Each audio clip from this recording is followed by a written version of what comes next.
What do these fishermen, this container ship, and your summer holidays at the beach have in common?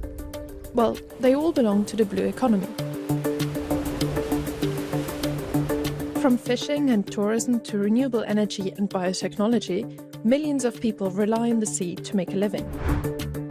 In 2021 alone, the ocean, or blue economy, generated 624 billion euros in Europe and provided jobs for 3.6 million people.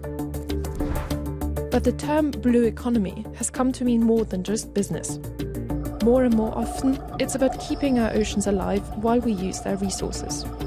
The whole idea with having a sustainable blue economy is that you keep an ocean with good health, and by doing that you also have a more productive ocean.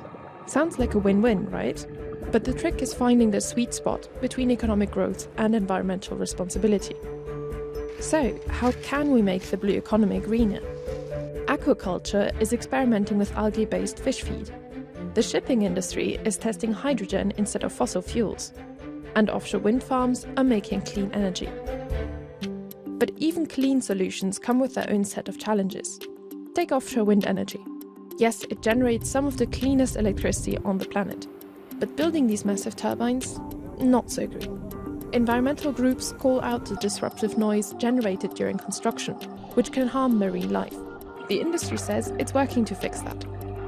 The disturbances are mostly at the building stage, and in particular, piling offshore foundations is a big disturbance. It's extremely noisy, but the industry has learned a lot, over the years in how to minimize and compensate those disturbances. So, for example, developers increasingly use bubble curtains when using these big hammers basically to pile in the substations to absorb some of the sound waves and minimize disturbance.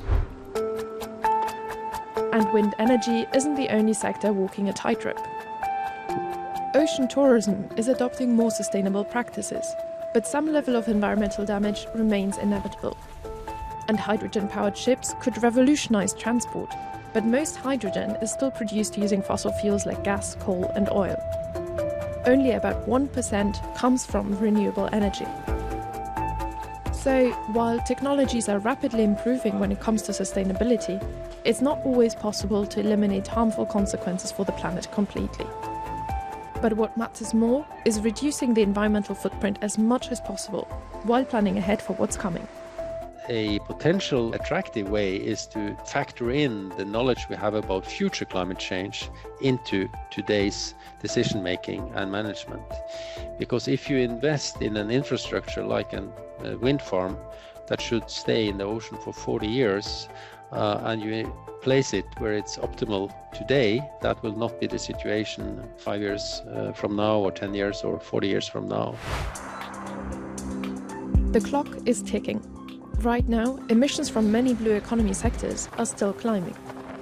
Maritime transport alone is responsible for 3 to 4% of EU CO2 emissions.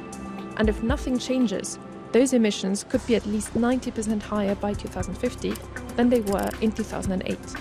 Other industries are also exploring the deep sea for new resources. Deep sea mining is controversial.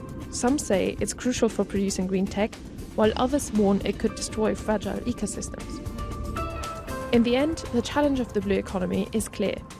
How do we ensure that exploiting the ocean today doesn't come at too high a price in the future?